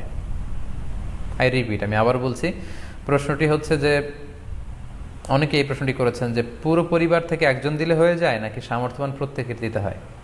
সম্মানিত দিনী ভাই এবং বোনেরা, এটি একটি মতবিরোধপূর্ণ মাসআলা, অর্থাৎ এই মাসআলার ক্ষেত্রে স্কলারদের মধ্যে মতভেদ পাওয়া যায়। এক্ষেত্রে দুইটি মতামত। একদল স্কলার বলেছেন যে এটা পরিবারের পক্ষ থেকে একজন দিলে আদায় হয়ে যাবে। অপর মতামত হচ্ছে যে না, সামর্থ্যবান প্রত্যেকেরই দিতে হবে। আমরা দুইটি মতামত নিয়ে আলোচনা করি। প্রথম মত হচ্ছে যে এক পরিবারের পক্ষ থেকে একজনই যথেষ্ট। এই মতামতটিও দলিলের দিক থেকে বেশ শক্তিশালী। সেক্ষেত্রে আমরা মেহনাফ ইবনে সুলাইম রাদিয়াল্লাহু তাআলা আনহুর বর্ণিত একটি হাদিস সুনানে আবু দাউদে এসেছে। হাদিসটি হাসান পর্যায়ের হাদিস। তিনি বলছেন, ও নাহনু উকুফুন মা রাসূলিল্লাহ বিআরাফাতিন, আমরা রাসূল সাল্লাল্লাহু আলাইহি ওয়াসাল্লামের সাথে 9 জিলহজ আরাফার ময়দানে ছিলাম। ক্বালা, তখন আল্লাহ রাসূল সাল্লাল্লাহু আলাইহি ওয়াসাল্লাম আমাদেরকে বলেছেন, ইয়া আইয়ুহান নাস, হে মানব সকল, ইন্না আলা কুল্লি আহলি বাইতিন ফি কুল্লি আমিন উদহিয়া, অর্থাৎ প্রত্যেকটি, আল্লাহ রাসূল সাল্লাল্লাহু আলাইহি ওয়াসাল্লাম বলেছেন প্রত্যেকটি ফ্যামিলির জন্য প্রতি বছর একটি কুরবানি ওয়াজিব হয়। আমি আবার বলছি, প্রত্যেক ফ্যামিলির জন্য প্রতি বছর কুরবানি দিতে হয় কয়টি? একটি। তাহলে কুরবানি পরিবারের পক্ষ থেকে একটি দিলেই আদায় হয়ে যাবে। সুনানি তিরমিজির আরও একটি হাদিস আমরা এখানে উল্লেখ করতে পারি। এই হাদিসটিও সহিহ। সাইয়েদনা আতা ইবনে ইয়াসার রাদিয়াল্লাহু তাআলা আনহু, উনি আবু আইয়ুব আল আনসারী রাদিয়াল্লাহু তাআলা আনহুকে জিজ্ঞেস করেছিলেন যে কাইফা কানাতিল উদহিয়া ফি আহদি রাসূলিল্লাহ, হে আল্লাহর নবীর সাহাবী, আল্লাহ রাসূল সাল্লাল্লাহু আলাইহি ওয়াসাল্লামের জামানাতে কুরবানি কেমন হতো, কিভাবে তারা কুরবানি দিতেন? তো আবু আইয়ুব আল আনসারী রাদিয়াল্লাহু তাআলা আনহু উনি বলেছেন, কানা রাজুলু ইউদাহি বিশাতি আনহু ওয়া আন আহলিহি, আল্লাহ রাসূল সাল্লাল্লাহু আলাইহি ওয়াসাল্লামের সময়কালে লোকজন একটি ছাগল কুরবানি দিত তার পক্ষ থেকে এবং তার ফ্যামিলির পক্ষ থেকে। আনহু ওয়া আন আহলিহি, তার নিজের পক্ষ থেকে এবং ফ্যামিলির পক্ষ থেকে। অর্থাৎ এই হাদিসগুলোর আলোকে বোঝা যায় যে পুরো পরিবারের পক্ষ থেকে একজন কুরবানি দিয়ে দিলেই আদায় হয়ে যাবে। স্বামীও চাকরি করেন, স্ত্রীও চাকরি করেন, স্বামীরও টাকা আছে, স্ত্রীর টাকা আছে, দুইজনের আলাদা করে দিতে হবে না। স্বামী যদি একটা ছাগল কুরবানি দিয়ে দেয় তাহলে স্ত্রীর পক্ষ থেকে, পুরো ফ্যামিলির পক্ষ থেকে কুরবানি আদায় হয়ে যাবে। এই হাদিসগুলোর আলোকে বোঝা গেল। দ্বিতীয় আরেকটি মত আছে, সেই মতটি হচ্ছে প্রত্যেক সামর্থ্যবানের উপর ওয়াজিব। এটি ইমাম আবু হানিফার মত এবং আমাদের বাংলাদেশে এটিরই প্রচলন হয়ে এসেছে। আমরা এই মতামতটিকেই বেশি আমরা শুনে থাকি সব জায়গায়, যে যারাই সামর্থ্যবান প্রত্যেকের আলাদাভাবে দিতে হয়। স্বামী সামর্থ্যবান হলে স্বামীর দিতে হবে, স্ত্রী সামর্থ্যবান হলে স্ত্রীকে দিতে হবে, ছেলেরা হলে ছেলের দিতে হবে। এটা প্রত্যেকের আলাদাভাবে ইন্ডিভিজুয়ালি দিতে হয়। এবং সেক্ষেত্রে ওনারা দলিল দিচ্ছেন সুনান ইবনু মাজার একটি হাদিস, হাদিসটি সহিহ, যেখানে আল্লাহ রাসূল সাল্লাল্লাহু আলাইহি ওয়াসাল্লাম বলেছেন, মান কানা লাহু সাআহ, যার সামর্থ্য আছে কিন্তু ওয়ালাম ইউদাহি, সামর্থ্য থাকার পরেও সে কুরবানি দেয় না, ফালা ইয়াকরাবান্না মুসাল্লানা, সেজন্য ঈদুল আজহার দিন আমার ঈদগাহে না আসে নামাজ পড়তে। আল্লাহ রাসূল সাল্লাল্লাহু আলাইহি ওয়াসাল্লাম হুঁশিয়ারি বাণী ঘোষণা করেছেন, ধমক দিয়েছেন যে সামর্থ্য থাকার পরেও যে কুরবানি দেয় না সেজন্য আমার ঈদগাহে না আসে। এই হাদিসের আলোকে ওনারা বলেছেন মান কানা লাহু সাআহ, যার সামর্থ্য আছে। ওনারা বলছেন যে এটা ইন জেনারেল, ব্যাপক, যারই সামর্থ্য আছে তাকেই দিতে হবে। সো এখানে বাস্তবতা হচ্ছে দুই পক্ষেরই খুব ভ্যালিড দলিল আছে। আর কোনো মাসালার ক্ষেত্রে যখন মতবিরোধ থাকে, দুই পক্ষেরই দলিল থাকে, সেক্ষেত্রে বাড়াবাড়ি করাটা অনুচিত। বরং এটা হচ্ছে ইসলামের সৌন্দর্য, এখানে প্রশস্ততা রয়েছে। সো যারা মনে করে যে ফ্যামিলির পক্ষ থেকে একজন কুরবানি দিলেই আদায় হয়ে যাবে, তাদেরও দলিল আছে, তাদেরকে সেটা করতে দেওয়া উচিত। তবে আমরা এটাকেই সাজেস্ট করি যে প্রত্যেক সামর্থ্যবানের উপর কুরবানি দেওয়া উচিত। এতে করে যিনি কুরবানি দিবেন উনি সওয়াব পেয়ে উপকৃত হলেন, আবার উনি কুরবানি দেওয়ার কারণে গোশত বিতরণ করলেন, ফলে গরিবরা উপকৃত হলো। সো সামর্থ্যবান প্রত্যেকেরই উচিত বেশি বেশি কুরবানি দেয়া। আশা করি এই মাসালাটাও আপনারা বুঝতে পেরেছেন। সম্মানিত শুধু আমরা আমাদের লাইভের একেবারে শেষের দিকে চলে এসেছি। আমরা খুব বেশি লম্বাচড়া করতে চাই না, যদিও বলেছিলাম সংক্ষিপ্ত লাইভ, মাঝখানে একবার ইন্টারনেট এবং ইলেকট্রিসিটি চলে যাওয়ার কারণে একবার ইন্টারাপ্ট হলো। এ পর্যায়ে আমরা অল্প কয়েকটি রিমাইন্ডার আপনাদের সাথে শেয়ার করে আজকের আলোচনাটুকু আমরা এখানেই জবনিকা টানবো, এখানেই আমরা আলোচনাটি শেষ করবো ইনশাআল্লাহ। প্রথম যে রিমাইন্ডারটি আপনাদের সাথে আমি শেয়ার করতে চাই সেটি হচ্ছে, সম্মানিত শুধু আমরা অনেকেই বাজার থেকে পশু আনার সময় বা কুরবানি করার সময় পশুর সাথে অনেক বেশি অমানবিক আচরণ করি। এতে করে কিন্তু আপনার কুরবানিটা, পুরো কুরবানির প্রক্রিয়াটাই প্রশ্নবিদ্ধ হয়ে যেতে পারে। তাই আজকের লাইভের মধ্য দিয়ে যারাই আপনারা যুক্ত হয়েছেন, আমি সবাইকে বলছি আমরা যাতে পশুর সাথে মানবিক আচরণ করি, কুরবানির পশুর সাথে এমন কোনো আচরণ যাতে না করি যাতে ওর কষ্ট না হয়, আমরা যেন এটা খেয়াল রাখি। বিশেষ করে জবাই করার আগে পশুকে ভালোভাবে রশি দিয়ে বেঁধে নেয়া এবং ছুরিটা, যেই ছুরি দিয়ে জবাই করা হবে সেটা খুব ধারালো থাকা। আল্লাহ রাসূল সাল্লাল্লাহু আলাইহি ওয়াসাল্লাম কিন্তু এই দিক নির্দেশনা আমাদেরকে দিয়েছেন। সুবহানাল্লাহ, ইসলাম যে কতটা চেক অ্যান্ড ব্যালেন্স, কতটা ভারসাম্যপূর্ণ জীবন বিধান। আল্লাহ রাসূল সাল্লাল্লাহু আলাইহি ওয়াসাল্লাম সহিহ মুসলিমের বর্ণনায় তিনি বলছেন, ইযা যাবাহতুম ফাআহসিনুয যিবহা, তোমরা যখন জবাই করবে সেখানেও তোমরা ইহসান করো। কেননা আল্লাহ তাআলা সব জায়গায় ইহসানকে অবধারিত করেছেন। আমরা জীবনে যাই করব না কেন সেটা ইহসানের সাথে করতে হবে। তো পশুটাকে কিন্তু আমি জবাই করব, স্লটার করব, আল্লাহ রাসূল সাল্লাল্লাহু আলাইহি ওয়াসাল্লাম বললেন যখন স্লটার করবে, জবাই করবে, তখনও সেটার প্রতি ইহসান করে তোমরা জবাই করো না। ওয়া ইযা যাবাহতুম ফাআহসিনুয যিবহা, সেক্ষেত্রেও তোমরা সফট হার্টেড হও, সেটাকে ইহসানের সাথে জবাই করো। কিভাবে ইহসানের সাথে জবাই করবে? ওয়ালিউহিদ্দা আহাদুকুম শাফরাতাহু ওয়ালিউরিহ যাবিহাতাহু, তোমরা তোমাদের ছুরিটা খুব বেশি করে ধারালো করে নাও, যাতে করে খুব স্মুথলি স্লটারিংটা হয়ে যায়, খুব স্মুথলি কুরবানিটা তাড়াতাড়ি হয়ে যায়, যাতে প্রাণীটার কষ্ট না হয়। আমরা প্রায়ই আমাদের ব্যাখেয়ালে বা অবহেলাবশত কুরবানির পশু ট্রাক থেকে নামানো, হাট থেকে নিয়ে আসা, এমনভাবে আমরা কুরবানির পশুর সাথে ট্রিট করি, এতে করে কিন্তু অনেক অমানবিক আচরণ আমাদের দ্বারা প্রকাশ পেয়ে যায়। সো আমরা যদিও এটাকে জবাই করব, আমরা যেন ইহসানের সাথে জবাই করি, এই বিষয়টা যেন আমরা খেয়াল রাখি। এটা হচ্ছে প্রথম রিমাইন্ডার। দ্বিতীয় রিমাইন্ডার হচ্ছে, আমাদের দেশে প্রায় এটা ঘটে, জবাই করার পরে অনেক কসাইরা তাড়াতাড়ি এই পশুটার দেহ থেকে প্রাণ বের হয়ে যাওয়ার জন্য ছোট ছুরি দিয়ে জবাই করা প্রাণীটার গলার মধ্যে খোঁচা মারতে থাকে, গলায় বারবার খোঁচা মারতে থাকে। এটা কিন্তু ঠিক না। স্পাইনাল কর্ডে যদি আপনি জবাই করার পরে বারবার খোঁচা মারেন, তাহলে কিন্তু এই প্রাণীটার অপমৃত্যু হতে পারে, অর্থাৎ এটা স্বাভাবিক কোনো মৃত্যু নয়। স্বাভাবিক মৃত্যু হচ্ছে জবাই করে দেয়া, এবং ইসলাম এটাকে আমাদের জন্য বৈধ করেছেন। আমরা জানি যে পাশ্চাত্যে গরুর মাথায় বুলেট মারা হয়, অথবা ইলেকট্রিক্যাল শক দিয়ে ওটাকে হত্যা করা হয়, অথবা ভারী কোনো লোহার হাতুড়ি দিয়ে গরুর মাথায় আঘাত করে সেটাকে মারা হয়। কিন্তু ইসলাম এগুলোকে নিষেধ করেছে। ইসলামের বিধান হচ্ছে স্লটারিং করা, আপনি জবাই করে দিবেন। সেক্ষেত্রে আমার মনে হয় 10 থেকে 15 মিনিট যদি আমরা একটু ওয়েট করি, গরুর দেহ থেকে সবগুলো রক্ত কিন্তু বের হয়ে যাবে, ফলে এটার গোশতটা উপাদেয় হবে আমাদের জন্য। কিন্তু আমরা যদি তাড়াহুড়ো করে, বিশেষ করে অনেক কসাই ভাইরা রুহটা যাতে তাড়াতাড়ি বের হয়ে যায়, প্রাণটা যাতে তাড়াতাড়ি বের হয়ে যায়, জবাইয়ের পরে আবার ছোট ছুরি দিয়ে স্পাইনাল কর্ডে খোঁচা মারতে থাকে, এটা কিন্তু ঠিক না। এতে করে যেটা হয়, এটা স্বাভাবিক মৃত্যু হয় না, বরং অপমৃত্যু হয়ে থাকে। আমরা যখন কুরবানি করি তখন প্রাণীটার শ্বাসনালী এবং কণ্ঠনালী কেটে যায়, এবং তারপরে রক্তনালী, যেটাকে ইংরেজিতে বলে জুগুলার ভেইন, এই জুগুলার ভেইনটা যখন কেটে যায় তখন কিন্তু প্রাণীটা আর ব্যথা পায় না। গবেষণায় দেখা গিয়েছে যে যদিও আমরা দেখি যে প্রাণীটা খুব ছটফট করে, লাফালাফি করে, কিন্তু আসলে সে ব্যথা পায় না। জুগুলার ভেইন যখন কেটে ফেলে তখন ব্রেইন তাকে স্পাইনাল কর্ডের মাধ্যমে হার্টে সিগন্যাল দেয় আরও বেশি পাম্প করার জন্য, আরও বেশি রক্ত পাঠানোর জন্য। ফলে দেহের সবগুলো রক্ত গলার ওই কাটা জায়গা দিয়ে কিন্তু বের হয়ে যায়। কিন্তু ওই মুহূর্তে আপনি যখন ছোট ছুরি নিয়ে এটার স্পাইনাল কর্ডে খোঁচাখুচি করতে শুরু করেন, তখন কিন্তু এটার অপমৃত্যু ঘটে, এটার স্ট্রোক হতে পারে, এটা হার্ট অ্যাটাক করে মারা যেতে পারে। তাহলে সেটা কিন্তু স্বাভাবিকভাবে জবাইয়ের মধ্যে দিয়ে মৃত্যুবরণ করলো না, বরং হার্ট অ্যাটাক করে বা স্ট্রোক করে সেটা মারা গেল। তখন কিন্তু আপনার কুরবানিটা প্রশ্নবিদ্ধ হয়ে যেতে পারে। তো এই জন্য আমি সকলের কাছে অনুরোধ করব, আপনারা তাড়াহুড়ো না করে 10 থেকে 15 মিনিট একটু ওয়েট করেন জবাইয়ের পরে, এটাকে স্বাভাবিকভাবে, ন্যাচারালি, প্রাকৃতিকভাবে এটা রুহটা বের হতে দিন। তা না হলে আমাদের কুরবানি কিন্তু প্রশ্নবিদ্ধ হয়ে যেতে পারে। 3 নম্বর রিমাইন্ডার হচ্ছে, আমাদের বাংলাদেশের অনেক জেলায় আমরা হিন্দু মুসলমান একসাথে থাকি। আমার কাছে নিউজ এসেছে যে অনেক জায়গায় অনেকে হিন্দুদের মন্দিরের সামনে কুরবানির গরু জবাই করে। এটা ঠিক না, কারণ আমরা জানি যে ওরা এই গরুর পূজা করে থাকে। সো আমরা এমন কিছু করব না যেটা ওদেরকে খুব বেশি কষ্ট দিবে।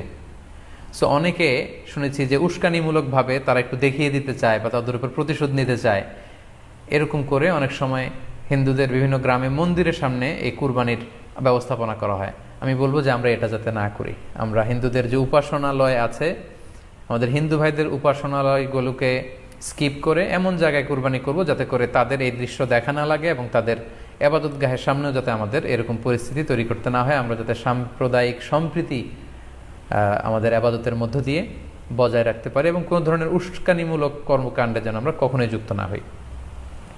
4 নাম্বার এবং সবচাইতে গুরুত্বপূর্ণ পয়েন্ট হচ্ছে, জি খেয়াল করে শুনুন, আপনাকে বলছি 4 নাম্বার পয়েন্ট হচ্ছে যে জবাইয়ের স্থান এবং বর্জ্য কুরবানির পরে এটাকে নিজ দায়িত্বে পরিচ্ছন্ন করুন। আই রিপিট, আমি আবারও বলছি, যেখানে আপনি কুরবানি করলেন সেটাকে এবং এই যে বর্জ্য ময়লা এটা নিজ দায়িত্বে আপনি ক্লিন করুন।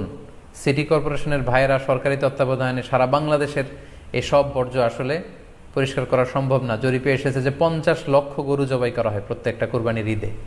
তো সেক্ষেত্রে আমাদেরকে দায়িত্বশীল হতে হবে। কুল্লুকুম রাঈন ওয়া কুল্লুকুম মাসউলুন আন রাইয়াতিহি।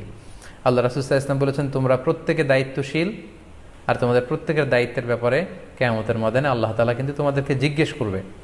তাই আমরা যেন নিজ দায়িত্বে এই কুরবানির করার স্থান এবং বর্জ্য যেন পরিষ্কার করি।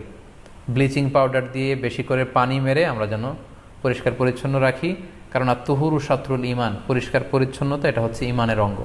এই বিষয়টা যেন আমরা খুব গুরুত্বের সাথে নেই এবং নিজ নিজ কুরবানি আমরা যেখানে দিলাম সেই জায়গাটা যেন আমরা পরিষ্কার করি। বিশেষ করে বিভিন্ন সংস্থা যারা অনেক অনেক কুরবানি করবেন, ভলান্টিয়ারিলি বিভিন্ন কুরবানি করে কুরবানির গোশত বিতরণ করবেন, আপনারা এরকম ভলান্টিয়ারিলি ক্লিনলিনেস ক্যাম্পেইন করতে হবে যাতে কোনো ধরনের রক্ত, ময়লা, বর্জ্য, আবর্জনা না থাকে। এই ব্যাপারটাকে যেন আমরা খেয়াল রাখি। সর্বশেষ হচ্ছে, অনেকে জিজ্ঞেস করেন যে ফ্রিজে রাখা যাবে কিনা। জি, কুরবানির গোশত ফ্রিজে রাখা যাবে। ইবনে আব্বাস রাদিয়াল্লাহু তাআলা আনহুর মত অনুযায়ী 3 ভাগ করা উত্তম, তবে এটা আবশ্যক নয়। আপনি 1 ভাগ নিজে খাবেন, 1 ভাগ আত্মীয় স্বজন প্রতিবেশীদের দিবেন, আরেক ভাগ গরিব দুঃখীদের মাঝে বন্টন করে দিবেন, এটা উত্তম, কিন্তু এটা আবশ্যক নয়। পুরো গোশত যদি আপনার লেগে যায় আপনি ভোগ করতে পারেন, আর যদি আপনার কাছে অতিরিক্ত গোশত থাকে এটা আপনি আত্মীয়দের দান করুন, গরিব আত্মীয়দের আপনি উপহার দিন, গরিব মিসকিনদের, সুবিধা বঞ্চিত মানুষদেরকে আপনি এগুলো দান করুন। কারণ সূরাতুল হজ্জের 28 নম্বর আয়াতে আল্লাহ তাআলা বলেছেন, ফাকুলু মিনহা ওয়া আত'ইমুল বাঈসাল ফাকির, তোমরা কুরবানির এই গোশত নিজেরাও খাও এবং অভাবী লোকদেরকে দাও। এবং সহিহ বুখারীতে আল্লাহ রাসূল সাল্লাল্লাহু আলাইহি ওয়াসাল্লামের একটি বর্ণনা, আল্লাহ রাসূল সাল্লাল্লাহু আলাইহি ওয়াসাল্লাম বলেছেন, কুলু ওয়া আত'ইমু ওয়াদ্দাখিরু, অর্থাৎ কুরবানির গোশত তোমরা খাও, ওয়া আত'ইমু মানে অন্যদের খাওয়াও, ওয়াদ্দাখিরু এবং তোমরা এটাকে প্রিজার্ভ করে রাখো বা জমা করেও রাখতে পারো। অর্থাৎ আপনি চাইলে ফ্রিজে রাখতে পারবেন, আপনি পরবর্তীতে খেতে চাচ্ছেন আপনি রাখতে পারবেন ইনশাআল্লাহ। সো উত্তম হচ্ছে 3 ভাগ করে 1 ভাগ নিজে খাওয়া, 1 ভাগ আত্মীয় স্বজনদের, প্রতিবেশীদের দেয়া এবং 1 ভাগ অভাবী, সুবিধা বঞ্চিত, গরিব মিসকিনদের মাঝে বন্টন করে দেয়া। এবং অবশ্যই অবশ্যই যাদের সামর্থ্য আছে আপনারা বেশি বেশি কুরবানি করুন এবং এই কুরবানির মধ্য দিয়ে আমরা অনেক অনেক প্রান্তিক জনগোষ্ঠী, সুবিধা বঞ্চিত মানুষ, তাদের কাছে আমাদের সহায়তাগুলো পৌঁছে দিতে পারবো। সম্মানিত সুধী, আপনাদের সবাইকে আবারও শুকরিয়া জানাই। দীর্ঘ সময় নিয়ে আপনারা আমাদের লাইভ প্রোগ্রামটিতে জয়েন করেছেন। এখনও দেখা যাচ্ছে প্রায় 22,700 দিনী ভাই বোন আমাদের লাইভটি শুনছেন। আপনাদের সবাইকে আবারও আন্তরিক শুভেচ্ছা এবং অভিনন্দন। আমরা কামনা করি যে আল্লাহ তাআলার কাছে আমরা ফরিয়াদ করি জিলহজ মাসের প্রথম 10 দিনের যে বারাকা, রাহমা, আমরা যেন নফল আবাদত করে করে বেশি বেশি তাকবীর, তাহলিল দিয়ে এই দিনগুলো যেন মুখরিত রাখতে পারি, বেশি বেশি নফল আবাদত করতে পারি, নফল রোজা রাখতে পারি। বিশেষ করে অবশ্যই আরাফার দিনের রোজা যাতে আমরা মিস না করি। এবং যদিও করোনা পরিস্থিতির মধ্যে দিয়ে আমরা সবাই আতঙ্কিত, তারপরেও গোটা মুসলিম উম্মার জন্য আমরা দোয়া করি যে এই ঈদুল আজহার উৎসব যাতে আমরা ভাব গাম্ভীর্যের সাথে আবাদতের মধ্য দিয়ে, আনন্দ উৎসবের মধ্য দিয়ে পালন করতে পারি। আপনাদের সবার জন্য আমি দোয়া করছি, আমি নিজেও আপনাদের সবার কাছে দোয়া চাই। আল্লাহ তাআলা আপনাদের সবাইকে ভালো রাখুক, সুস্থ রাখুক, ঈমানের সাথে রাখুক। আবারও হয়তো কোনো লাইভে দেখা হয়ে যাবে, আপনারা লাইভটি শেয়ার করবেন বলে আশা করছি। সুবহানাকাল্লাহুম্মা বিহামদিকা আশহাদু আল্লা ইলাহা ইল্লা আনতা আস্তাগফিরুকা ওয়া আতুবু ইলাইক। ওয়াসসালামু আলাইকুম ওয়া রাহমাতুল্লাহি ওয়া বারাকাতুহু।